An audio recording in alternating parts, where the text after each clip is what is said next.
સાયરામ વિદ્યાર્થી મિત્રો, ગઈકાલની આપણી ચર્ચા હતી કોષરસ સ્તર અથવા તો કોષરસ પટલ વિશેની. કોષરસ પટલ વિશેની ચર્ચામાં આપણે લોકોએ શરૂઆત કરી હતી ઇલેક્ટ્રોન માઇક્રોસ્કોપની શોધ, કે જ્યાં આપણે બધા લોકોને ખ્યાલ છે કે ભાઈ 1950ની સાલમાં જ્યારે વિજાણુ સૂક્ષ્મદર્શક યંત્રની સૌપ્રથમ શોધ થઈ, ઇલેક્ટ્રોન માઇક્રોસ્કોપની સૌપ્રથમ શોધ થઈ, ત્યાર પછી કોષરસ સ્તર વિશેનો જે આ અભ્યાસ છે ને એ અભ્યાસ પ્રમાણમાં વધુ સહજ અને સરળ બની ગયો. કારણ કે કોષ ઉપર આવેલું કોષરસ પટલ એ એટલી હદે પાતળી અને સૂક્ષ્મ રચના છે કે જેને તમે લોકો સાદા કે પ્રાકૃતિક સૂક્ષ્મદર્શક યંત્રના માધ્યમથી જોઈ શકો નહીં. તો એના માટે આ જે ઇલેક્ટ્રોન માઇક્રોસ્કોપ છે એની સગવડતા ખાસ જરૂરી હતી.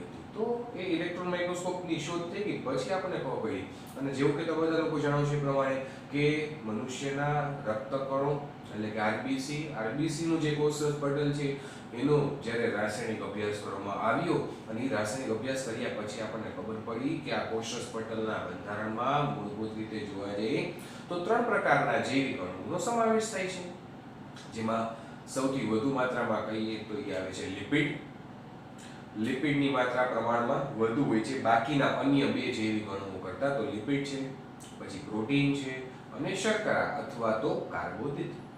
તો લિપિડ, પ્રોટીન અને કાર્બોદિત પોતપોતાની રીતે જુદી જુદી માત્રાઓ ધરાવે છે, કોષરસ પટલની અંદર સંયુક્ત રીતે બંધારણીય ઘટક તરીકે ઉપલબ્ધ છે.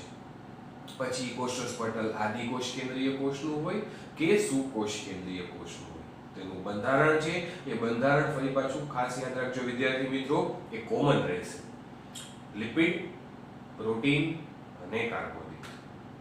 ફરી પાછું ચર્ચા આપણે આગળ વધારીએ તો આપણે બધા લોકોને ખ્યાલ છે એ પ્રમાણે કે ઈસવીસન 1972 ઈસવીસન 1972ની સાલમાં 2 વૈજ્ઞાનિકો સિંગર અને નિકોલસન, ઈસવીસન 1972ની સાલમાં 2 વૈજ્ઞાનિકો સિંગર અને નિકોલસન સૌપ્રથમ કોષરસ પટલ વિશેનું સર્વમાન્ય અથવા તો વિશ્વમાન્ય અથવા તો સર્વ સ્વીકૃત મોડેલ આપ્યું કે જેનો બધાએ સ્વીકાર કર્યો. અન્ય દેશોના બધા જ દેશોના વૈજ્ઞાનિકોએ આ મોડેલનો સ્વીકાર કર્યો કે ના, કોષરસ પટલ છે આ જ પ્રકારનું હોય.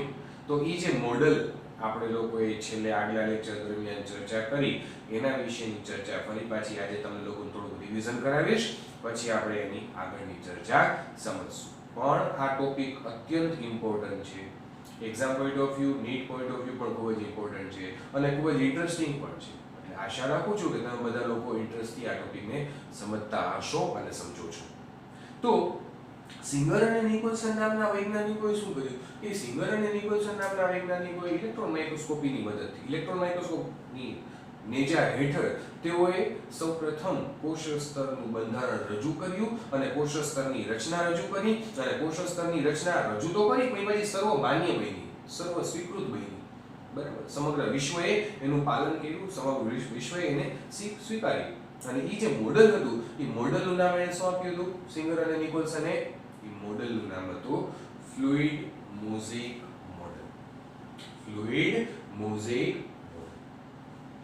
પછી આના વિશે ચર્ચા આપણે આગળ વધારીએ કે પહેલા ફ્લુઇડ મોઝેઇક મોડેલ પ્રમાણે જે ગઈકાલની આપણી ચર્ચા હતી એમાં આપણે ભણ્યા કે ભાઈ 3 મુખ્ય પ્રકારના જૈવિક અણુઓ આવેલા છે: લિપિડ છે, પ્રોટીન છે, કાર્બોદિત છે. એ 3 મુખ્ય જે જૈવિક અણુઓ છે, આ જૈવિક અણુઓમાં લિપિડની માત્રા વધુ હોય છે અને સાથે સાથે 2 પળમાં ગોઠવાયેલું હોય છે, 2 આવરણમાં ગોઠવાયેલું હોય છે, જેને આપણે લોકો દ્વિસ્તરીય બંધારણ નામ આપીએ છીએ. બરાબર, ગઈકાલની આકૃતિ જે હતી એ અલગ હતી, આજની આકૃતિ છે વસ્તુ સેમ જ, પણ એક સરળ રીતે મેં તમને સમજાવવાનો પ્રયાસ કર્યો છે નામ નિર્દેશ સાથે. એટલે આકૃતિ બંને બીજો કઈ ધરખમ ફેરફાર નથી કર્યો. ઓની અંદર ઘટકોની માત્રા વધુ રહી ગઈ હતી, આની અંદર ઘટકોની માત્રા ઓછી રહી ગઈ, કારણ કે મારે તમને ટોપિકનું જ્ઞાન આપવું છે કે આ વસ્તુ શું સમજાવવા માંગે છે, સિંગર અને નિકોલસનની આમાં શું ભૂમિકા હતી અને આ વસ્તુ છે શું એકચ્યુઅલી. તો અત્યારે આપણે લોકોએ જે આ રચના ડ્રો કરી છે, ગઈકાલે મેં તમને લોકોને આ રચના જે ડ્રો કરીને બતાવી હતી, બરાબર સમજાવી હતી તમને લોકોને મેં WhatsApp કરેલું છે.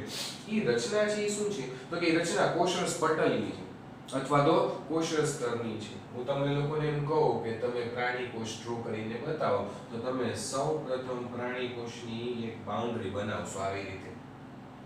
તમે પ્રાણી કોષની જે બાઉન્ડરી બનાવી એ બાઉન્ડરી એકચ્યુઅલમાં છે શું તો કે બાઉન્ડરી એકચ્યુઅલમાં કોષરસ પટલ છે. આ જે તમે આવરણ બનાવ્યું છે એ આવરણ શું છે? કોષ દિવાલ તો કહી ન શકો, કારણ કે પ્રાણી કોષમાં કોષ દિવાલ તો ગેરહાજર હોય. તો પ્રાણી કોષમાં કોષ દિવાલ ગેરહાજર હોય તો સ્વાભાવિક વસ્તુ છે, આપણે બધા લોકોને ક્યાં છે પ્રાણી કોષમાં શું આવેલું હોય બહારની તરફ, તો ઈ રચના એટલે આ કોષરસ સ્તર.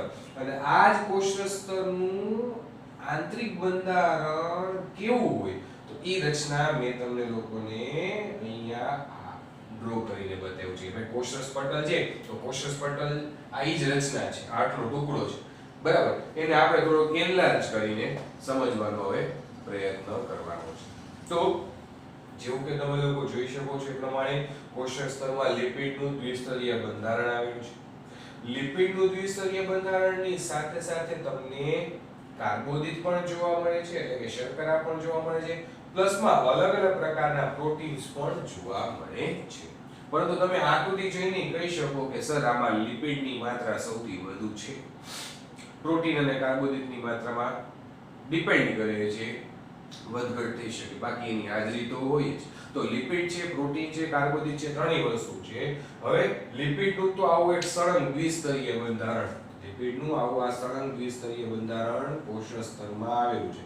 અને એ જે લિપિડનું સળંગ દ્વિસ્તરીય બંધારણ કોષરસ સ્તરમાં આવેલું છે એમાં વચ્ચે વચ્ચે છૂટાછવાયા એવા પ્રોટીન રૂપી ચેનલ અથવા તો પ્રોટીન રૂપી ઘટક આવેલા હોય છે. અહીંયા આપણે લોકોએ આ પ્રોટીન ડ્રો કર્યું છે, અહીંયા આ પ્રોટીન ડ્રો કર્યું છે, આ એક પ્રોટીન છે, આ પણ પ્રોટીન છે. શું છે એ વસ્તુ એના વિશે તમને સમજાવો. પહેલા તમે એટલી વસ્તુ સમજો. પહેલા કાર્બોદિત, પ્રોટીન અને લિપિડ. લિપિડનું દ્વિસ્તરીય બંધારણ. લિપિડના દ્વિસ્તરીય બંધારણમાં નિશ્ચિત અંતરે, લિપિડના દ્વિસ્તરીય બંધારણમાં નિશ્ચિત અંતરે શું આવેલા હોય? પ્રોટીન રૂપી ચેનલ આવેલી હોય અથવા તો પ્રોટીન રૂપી ઘટક આવેલા હોય છે. હવે આ જે પ્રોટીન રૂપી ઘટક વિશે વાત કરીએ ને તો પ્રોટીન રૂપી ઘટક છે ને બે પ્રકારના છે. એક પરિઘીય, પરિઘ તરફ, બાઉન્ડરી તરફ આવેલા, ઉપર તરફ આવેલા, બહાર તરફ આવેલા, એ પરિઘીય પ્રોટીન. અને બીજા છે અંતર્ગત પ્રોટીન. પરિઘીય પ્રોટીન અને અંતર્ગત પ્રોટીન. ઉદાહરણ તરીકે તમને લોકોને આકૃતિમાં જ સમજાવો એટલે તમને લોકોને વધુ વિગતવાર આનો અભ્યાસ તમે સારી રીતે કરી શકો. આ જોવો છો તમે લોકો પ્રોટીન, બહિર્ગત પ્રોટીન નામ આપ્યું છે. હવે પહેલા તો આ કોષરસ સ્તરની રચના છે, બે હેડિંગ મેં આપી દીધા છે. આ કોષરસ સ્તરનો અંદરનો ભાગ એટલે કોષરસ, આ કોષરસ સ્તર છે આ એનો અંદરનો ભાગ, કોષનો અંદરનો ભાગ છે. આ વિસ્તારની વાત કરતા કે છે, કોષરસની વાત કરતા કે છે. તો આ પ્રદેશ બધો કોષરસનો પ્રદેશ વિચારો, અને એની ઉપરનો ભાગ છે એ બધો બાહ્ય કોષીય પ્રદેશ. ઉપરનો ભાગ છે બધો શું છે? બાહ્ય કોષીય પ્રદેશ છે, અને નીચેનો ભાગ જે છે એ કોષરસીય વિસ્તાર છે. હવે તમે લોકો આમાં પ્રોટીનની અલગ અલગ ગોઠવણી જોઈ શકો છો. તમને પ્રશ્ન એ થાય કે સર તમે આની પ્રોટીન કહો છો, આની પ્રોટીન કહો છો અને આની પ્રોટીન કહો છો, તો ફરક શું? આ એક પ્રોટીન છે, આ પણ પ્રોટીન છે, આ પણ પ્રોટીન છે, આ પણ પ્રોટીન છે, બરાબર? કહેવાનો અર્થ શું છે? તો આ બધામાં ફરક શું છે સર? આ બધામાં ફરક એકમાત્ર તમે જોઈ શકો છો કે આ એવું પ્રોટીન છે કે જેનો એક છેડો બહારના સંપર્કમાં છે, બાહ્ય કોષીય પ્રદેશના સંપર્કમાં છે, અને એનો આ બીજો છેડો છે અંદર એટલે કે કોષરસીય પ્રદેશના સંપર્કમાં છે. તો આ પ્રકારની જે આ પ્રોટીનની સ્થિતિ હોય ત્યારે એવા પ્રોટીનને કેવું પ્રોટીન કહેવાય? અંતર્ગત પ્રોટીન. કેવું પ્રોટીન કહેવાય? અંતર્ગત પ્રોટીન. અંતર્ગત પ્રોટીન બે પ્રકારના હોય, ખાસ યાદ રાખજો. અંતર્ગત પ્રોટીન મેં તમને લોકોને લખીને પણ મોકલ્યું છે, ખાસ યાદ રાખજો બધા લોકો. અંતર્ગત પ્રોટીન. હવે તમને પ્રશ્ન એ થાય કે સર આને તમે અંતર્ગત પ્રોટીન કહો છો કે જેનો એક છેડો બાહ્ય કોષીય વિસ્તારમાં છે અને એનો બીજો છેડો છે કોના સંપર્કમાં છે? તો કે અંદરની તરફ કોષરસીય પ્રદેશના સંપર્કમાં છે. હવે બંને છેડા વિરુદ્ધ ધ્રુવમાં ગોઠવાયેલા છે. આ પ્રકારના પ્રોટીનને જો અંતર્ગત પ્રોટીન કહેવાતો હોય તો સર તમે આને અંતર્ગત પ્રોટીન કીધું છે, આને શું કામ અંતર્ગત પ્રોટીન કીધું હશે? તો અંતર્ગત પ્રોટીન એના ફરી પાછા બે પ્રકાર પડે છે. અંતર્ગત પ્રોટીન એના ફરી પાછા બે પ્રકાર પડે છે. એક અંશતઃ ખૂપેલું અને બીજું સંપૂર્ણ ખૂપેલું. એક અંશતઃ ખૂપેલું, ખૂપેલું એટલે ખૂંચેલું. કેમાં ખૂંચેલું? કોષરસ સ્તરમાં. તમે જોઈ શકો છો આ બે અંતર્ગત પ્રોટીન છે. આ પ્રોટીન છે એ સંપૂર્ણપણે કોષરસ સ્તરમાં ખૂપેલું છે, બેસેલું છે. જ્યારે આ પ્રોટીન છે આ અંતર્ગત પ્રોટીન જ છે, પરંતુ આ અંતર્ગત પ્રોટીન સંપૂર્ણ રીતે ખૂપેલું નથી, અંશતઃ અડધે સુધી જ ખૂપેલું છે. ઉપરની તરફ તો લિપિડનો ઘટક છે, આ ઉપરની તરફના ઘટકો લિપિડના ઘટક હોય, માત્ર આટલો જ ભાગ છે એ ખૂપેલો છે. સેમ એ જ રીતે આ પ્રોટીન જુઓ, આ પણ અંતર્ગત પ્રોટીન જ કહેવાય, પરંતુ અંશતઃ ખૂપેલું. તો અંતર્ગત પ્રોટીનના બે પ્રકાર, અંશતઃ ખૂપેલું અને સંપૂર્ણપણે ખૂપેલું. જ્યારે બહિર્ગત પ્રોટીન અથવા તો યાદ રાખજો વિદ્યાર્થી મિત્રો, આ બહિર્ગત પ્રોટીનનું બીજું નામ હું લખી શકું પરિઘીય. પરિઘ વિસ્તારમાં આવેલું, ઉપરની તરફ આવેલું એ પરિઘીય અથવા તો બહિર્ગત. આની બહિર્ગત પ્રોટીન કહેવાય અને આ પણ બહિર્ગત પ્રોટીન કહેવાય. વિદ્યાર્થી મિત્રો ખાસ યાદ રાખજો, બહિર્ગત પ્રોટીન મેં આવી રીતે ક્રોસ લાઈન થી હાઇલાઇટ કરેલું છે અને અંતર્ગત પ્રોટીન છે ને એ અંતર્ગત પ્રોટીન આવી રીતે ડોટ્સ થી હાઇલાઇટ કર્યું છે. તમને લોકોને બે અલગ અલગ પ્રોટીનને સમજવામાં ઈઝી રહે. તો બહિર્ગત પ્રોટીન અથવા તો પરિઘીય પ્રોટીન કે જે ક્યાંય કરતા ક્યાંય કોષરસ સ્તરમાં અંદર અંશતઃ કે સંપૂર્ણ ખૂપેલું હોતું નથી, એ હંમેશા કોષરસ સ્તરની ઉપર હોઈ શકે. પછી આવી રીતે ઉપર હોઈ શકે અને આવી રીતે ઉપર હોઈ શકે. બાહ્ય કોષીય પ્રદેશ તરફ પણ ઉપર આવી શકે અને કોષરસીય વિસ્તાર તરફ પણ ઉપર આવી શકે. ઉદાહરણ તરીકે તમે વસ્તુ સમજો, એક સાવ સિમ્પલ ઉદાહરણના સ્વરૂપમાં તમને લોકોનું સમજાવું છું કે માની લ્યો કે આ આપણું કોષરસ પટલ છે. આ જે કોષરસ પટલ છે આ આપણું અત્યારે ડસ્ટર તમે જુઓ છો, આ આપણું કોષરસ પટલ છે. સમજો, કલ્પના કરજો કે આ કોષરસ પટલ છે, એની અંદર આ લિપિડના દ્વિસ્તરીય બંધારણ આવેલું છે ઉપર નીચે. બરાબર. હવે મારે તમને શું સમજાવવું છે? આ પરિઘીય પ્રોટીન અથવા તો બહિર્ગત પ્રોટીન. હવે આ જે કોષરસ પટલ છે, આ કોષરસ પટલની ઉપરની તરફ અહીંયા આવેલી રચના એને બહિર્ગત પ્રોટીન કહેવાય. આ જે બહિર્ગત પ્રોટીન છે અને આ રીતે આવે તો એને બહિર્ગત જ કહેવાય. નીચેનો ભાગ છે કયો ભાગ છે? કોષરસીય પ્રદેશ. અને ઉપરનો ભાગ છે આ બધો કયો વિસ્તાર છે? બાહ્ય કોષીય પ્રદેશ. તો બાહ્ય કોષીય પ્રદેશમાં અહીંયા ગમે ત્યાં આવેલું હોય એ કહેવાય પરિઘીય. એ જે રીતે કોષરસીય વિસ્તારમાં અહીંયા કે અહીંયા ગમે ત્યાં આવેલું હોય એને કહેવાય શું? બહિર્ગત અથવા તો પરિઘીય. બહિર્ગત અથવા તો ઈ અંતર્ગત ન થાય. શું કામ અંતર્ગત શબ્દ ન થાય? ઈ અંદર ક્યાંક ને ક્યાંક ખૂપેલું હોવું જોઈએ. હવે જો આખું સંપૂર્ણપણે આવી રીતે ખૂપેલું હશે તો એને અંતર્ગત પ્રોટીન કહેવાય. અને અંશતઃ ખૂપેલું હોય આવી રીતે વચ્ચે વચ્ચે ગમે ત્યાં અંશતઃ, તો એને અંતર્ગત પ્રોટીન જ કહેવાય. તો વિદ્યાર્થી મિત્રો ખાસ ધ્યાનમાં રાખજો, પ્રોટીન બે પ્રકારના, તમે આમ જ યાદ રાખો, તમને સરળ ભાષામાં સમજાવી દઉં. બે પ્રકારના પ્રોટીન, પરિઘીય અને અંતર્ગત. પરિઘીયનું બીજું નામ બહિર્ગત પ્રકારનું પ્રોટીન. ઈ બહિર્ગત પ્રકારનું પ્રોટીન એટલે કોષરસ પટલની ઉપર આવેલું હોય. બરાબર, ગમે ત્યાં ઉપર આવેલું હોય, કોષરસ પટલમાં અંદર ક્યાંય ન હોય, ઈ બહિર્ગત પ્રોટીન. અંતર્ગત પ્રોટીન, તો અંતર્ગત પ્રોટીનની પાછી બે લાક્ષણિકતા હોય. તો અંતર્ગત પ્રોટીન બે પ્રકારના છે. એક અંશતઃ ખૂપેલું, આ જે ડોટેડ્સ દર્શાવ્યા છે તે, આ પણ અંશતઃ ખૂપેલું છે. આ પણ અંશતઃ ખૂપેલું. જ્યારે આ પ્રોટીનને અંશતઃ ખૂપેલું ન કહેવાય, સંપૂર્ણ ખૂપેલું કહેવાય. કારણ કે આખા કોષરસ પટલમાં ખૂપેલું છે. જુઓ, એનો એક છેડો બહારના બાહ્ય કોષીય વિસ્તારના સંપર્કમાં છે, એનો આ બીજો છેડો છે એ કોષરસના સંપર્કમાં છે.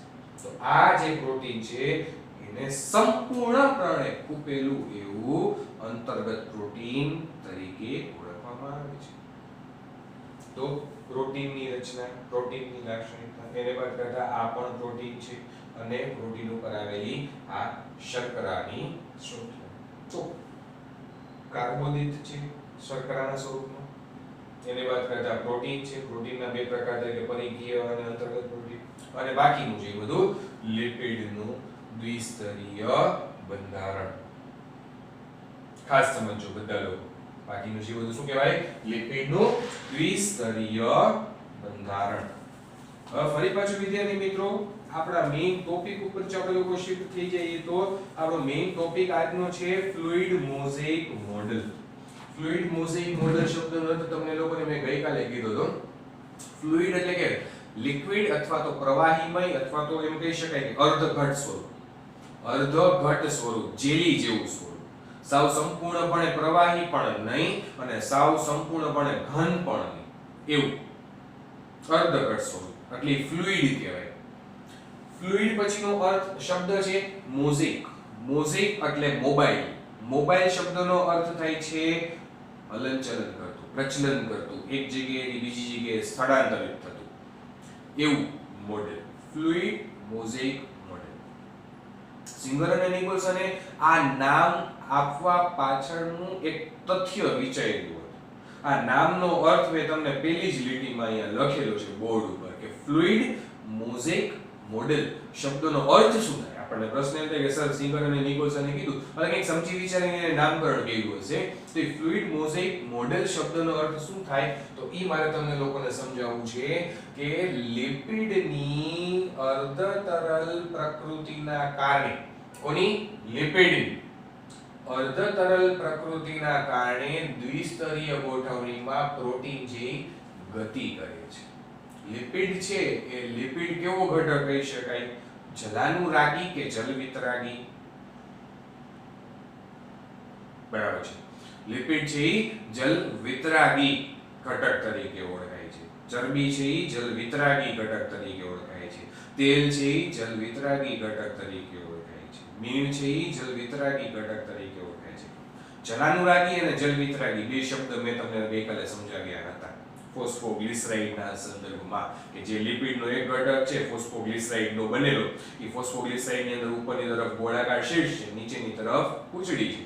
ગોળાકાર શીર્ષ છે જલાનુરાગી છે અને નીચેની તરફ જે અધ્રુવીય પૂંછડી છે એ અધ્રુવીય પૂંછડી એ જલવિતરાગી છે. જલાનુરાગી શબ્દનો અર્થ થતો તો પાણીમાં દ્રાવ્ય, પાણી સાથે પ્રક્રિયા કરી શકે, અને જલવિતરાગી એટલે પાણીમાં અદ્રાવ્ય, તો લિપિડ છે પાણીમાં અદ્રાવ્ય છે. જલવિતરાગી અને જલાનુરાગી એટલે પાણી સાથે પ્રક્રિયા કરતું હોય તેવું. બીજો અહીં એક શબ્દ આવ્યો અર્ધતરલ પ્રકૃતિ. અર્ધતરલ પ્રકૃતિ એટલે સેમી લિક્વિડ. સેમી લિક્વિડ એટલે ફ્લુઇડ અથવા તો એમ કહી શકાય કે અર્ધઘટ પ્રવાહી. ઈ અર્ધઘટ પ્રવાહી એની અંદર દ્વિસ્તરીય ગોઠવણી એની થયેલી જોવા મળે છે અને એમાં શું છે? એમાં પ્રોટીન છે ગતિ કરે છે. પ્રોટીન છે ફ્લેક્સિબલ હોય. પ્રોટીન એકદમ જડતાપૂર્વક એમાં જોડાયેલું કે ચોટેલું ન હોય, પરંતુ પ્રોટીન છે કેવું હોય? ફ્લેક્સિબલ. એ એક ને એક જગ્યાએ સ્થિર ન રહેતું હોય, પરંતુ થોડું આજુબાજુમાં મૂવમેન્ટ કરતું રહેતું હોય, હલતું રહેતું હોય. અને મૂવમેન્ટ કરતું રહેતું હોય ને એટલા માટે બીજો શબ્દ આપણે યુઝ કર્યો મોઝેઇક. મોઝેઇક એટલે હલનચલન કરતું. હલનચલન કરતું. પ્રોટીન મૂવમેન્ટ કરે છે એનો મતલબ એવો નહીં કે પ્રોટીન ત્યાંથી ઉડીને ગમે ત્યાં વહ્યું છે, પરંતુ એનો અર્થ એવો થાય છે કે પ્રોટીન એ એક જગ્યાએ ફિક્સ નથી, પરંતુ એ પ્રોટીન છે ત્યાં હલનચલન કરે છે. ફ્લેક્સિબલ, જેને આપણે લોકો કહીએ ને ફ્લેક્સિબલ હોવું, એ પ્રોટીન છે ફ્લેક્સિબલ છે.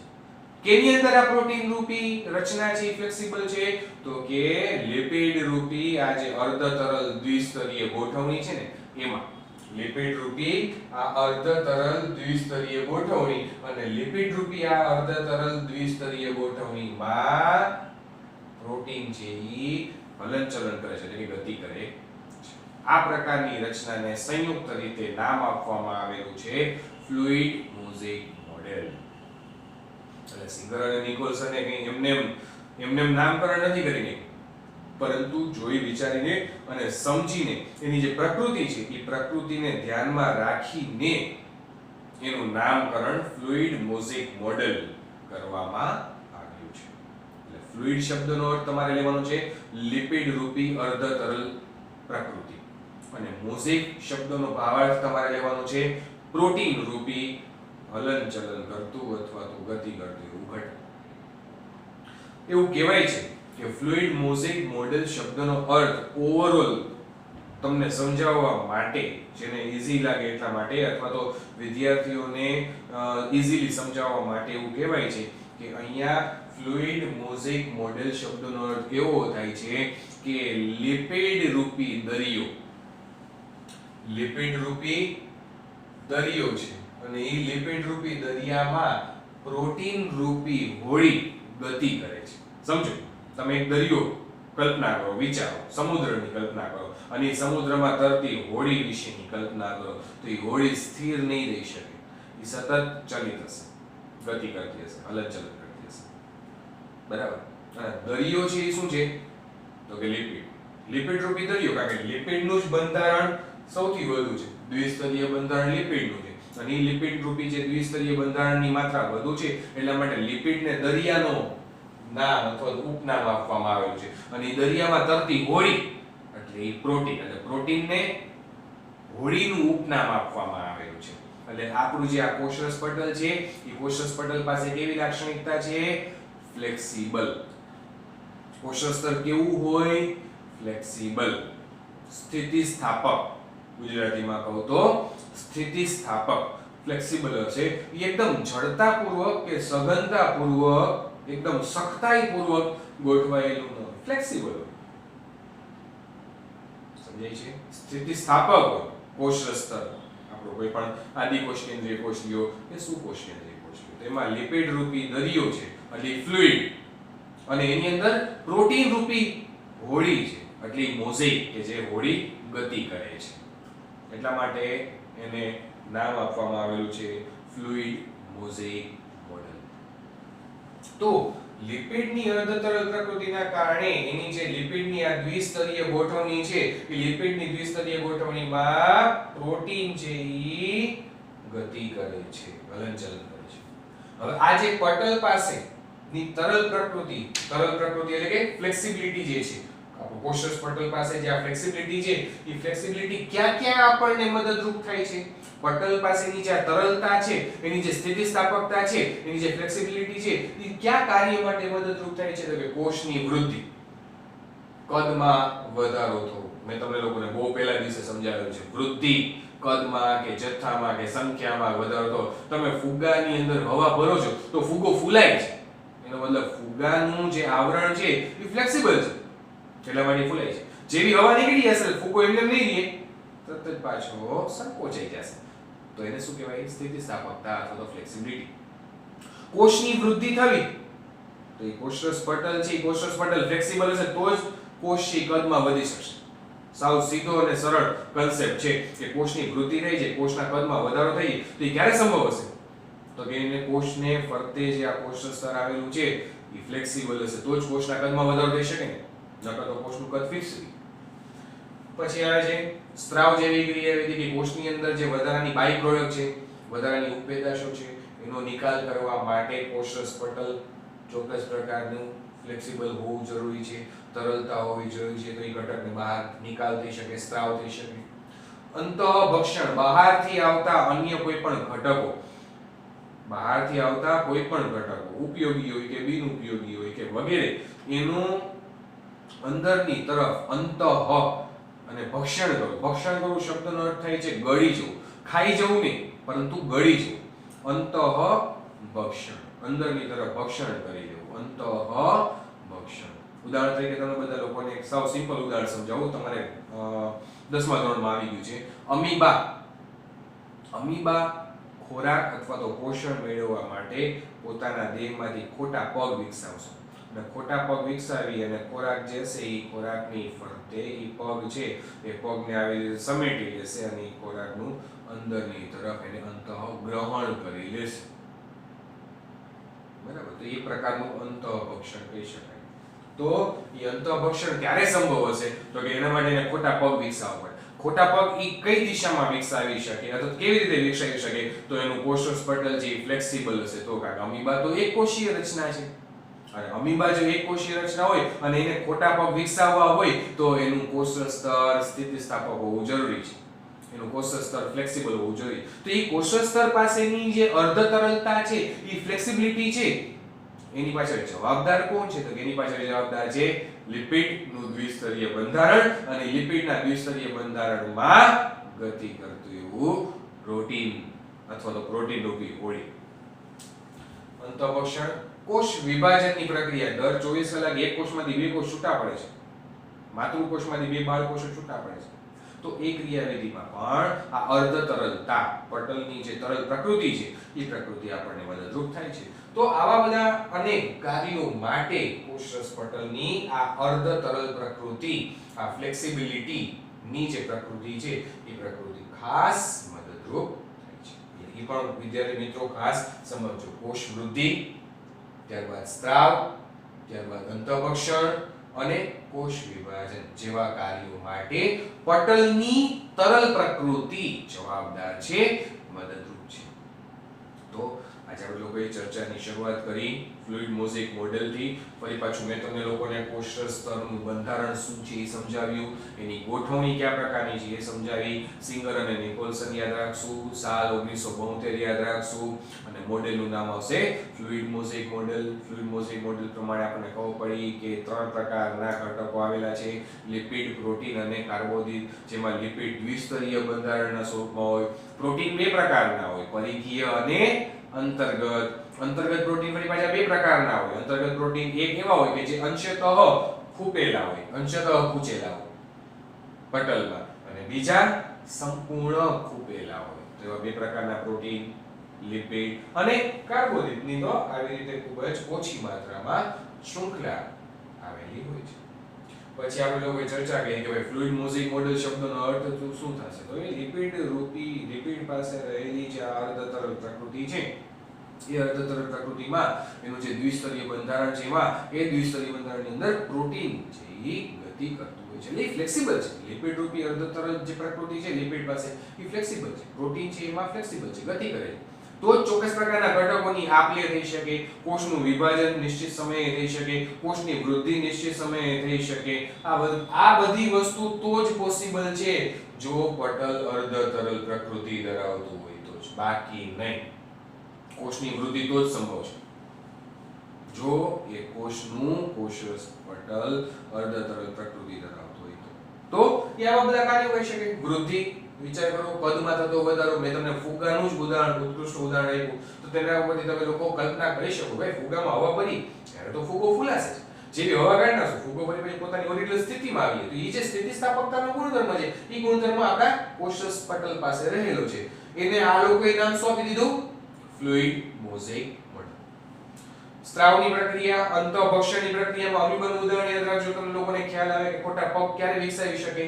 બરાબર, તો ખોટા પગ વિકસાવવા માટે એનું કોષરસ સ્તર, એ કોષરસ સ્તરની જે તરલ પ્રકૃતિ છે એને મદદરૂપ થશે, અને કોષ વિભાજન જેવી પ્રક્રિયા. ત્યારબાદ હવે પટલની જે તરલ પ્રકૃતિ છે, એ તરલ પ્રકૃતિના માધ્યમથી ચોક્કસ પ્રકારના દ્રવ્યો છે એ આપણા કોષમાં દાખલ થઈ શકે, આપણા કોષની અંદર પટલના માધ્યમથી એ આપ-લે થઈ શકે, વહન પામી શકે. તમારે વિદ્યાર્થી મિત્રો 9મા ધોરણમાં આ વસ્તુ ભણવામાં આવી ગઈ છે, વહનના પ્રકારો.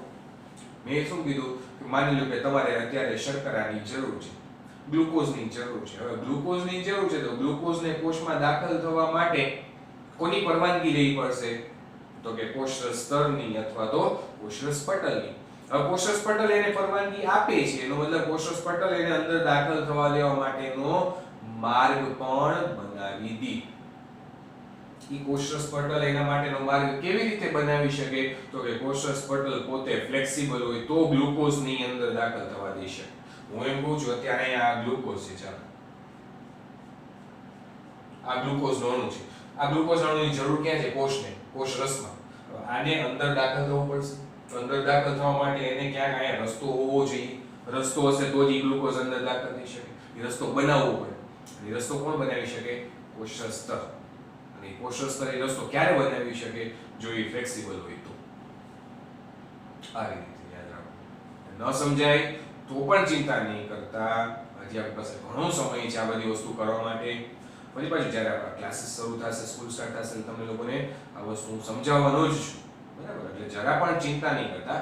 બની શકે ત્યાં સુધી એને આ જે વિડિયો છે એ વિડિયોને, ટોપિકને વધુમાં વધુ રિવાઇઝ કરવાનો પ્રયત્ન કરજો. એટલે કદાચ એક વખતમાં, પહેલી વખતમાં ન સમજાય ને તો તમને બીજી ત્રીજી વખતમાં થોડું એમાં ઇન્ટરેસ્ટ જાગે અને તમને સમજાવવા લાગે.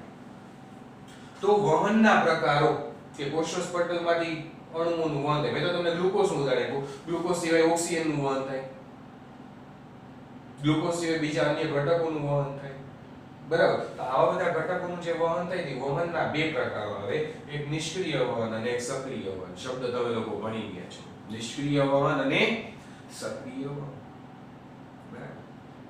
શબ્દ ઉપરથી મર્મ તમને લોકોને સમજાવવું અહીંયા લખેલું છે. નિષ્ક્રિય અને આને સક્રિય કીધું છે. નિષ્ક્રિય ને એટલા માટે કીધું છે કારણ કે અહીંયા વહનની પ્રક્રિયામાં ક્યાંય કરતા ક્યાંય ઉર્જા સ્વરૂપે એટીપી ભાગ ભજવતા નથી. એટલા માટે એને નિષ્ક્રિય વહન તરીકે ઓળખવામાં આવે છે.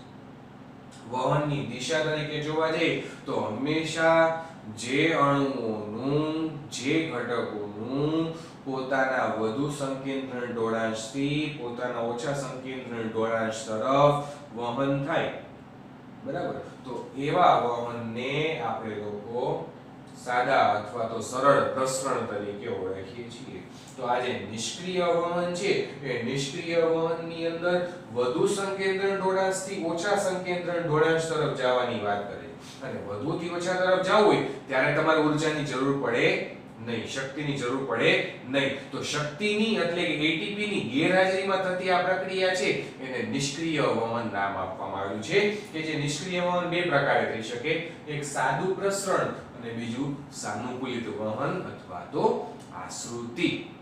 આશ્રુતિ શબ્દનો અર્થ તમને લોકોને સમજાવું તો હંમેશા દ્રાવણમાંના દ્રાવક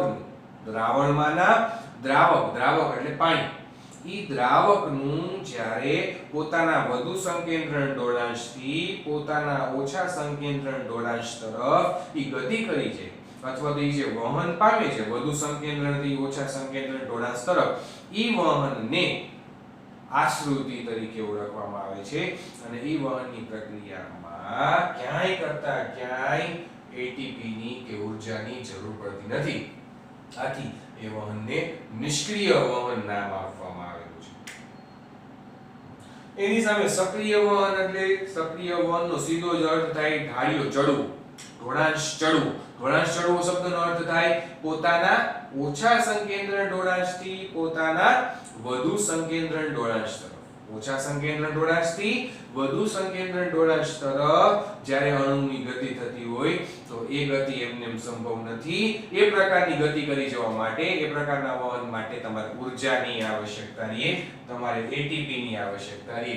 તો એટીપી ની અથવા ઊર્જાની હાજરીમાં થતી આવી આ વહનની પ્રક્રિયા છે કે જેને સક્રિય વહન તરીકે ઓળખવામાં આવે છે. આ વહનના પ્રકારો તમારે ફરી પાછું જ્યારે આપણે વનસ્પતિ દેહધર્મ વિદ્યા ભણતા હશું ને ત્યારે આ બધા ટોપિક્સ તમારે ફરી પાછા રિપીટ થશે. વહનના પ્રકારો આપણે યાદ રાખશું બે, નિષ્ક્રિય વહન અને સક્રિય વહન. કોના આધારે? તો કે એટીપી ના ઉપયોગને આધારે. જેમાં એટીપી નો ઉપયોગ નહીં થાય એ નિષ્ક્રિય વહન, જેમાં એટીપી નો ઉપયોગ થશે એ સક્રિય વહન. એટીપી નો ઉપયોગની જરૂરિયાતની આવશ્યકતા ક્યારે રહે છે? તો કે જ્યારે તમે સંકેન્દ્રણ ઢોળાંશથી વિરુદ્ધ દિશામાં જતા હો, એટલે કે પોતાના ઓછા સંકેન્દ્રણથી પોતાના વધુ સંકેન્દ્રણ તરફ તમે જાઓ છો તો તમારે એટીપી ની જરૂર પડશે. અને આ પ્રકારનું એટીપી ની હાજરીમાં થતું આ વહન છે એને સક્રિય વહન તરીકે ઓળખવામાં આવશે. એની સામે પોતાના વધુ સંકેન્દ્રણથી પોતાના ઓછા સંકેન્દ્રણ તરફ, પોતાની વધુ માત્રાથી પોતાની ઓછી માત્રા તરફ જ્યારે કોઈ પણ અણુઓ ગતિ કરતા હશે તો એવા વહનને નિષ્ક્રિય વહન તરીકે ઓળખવામાં આવે છે.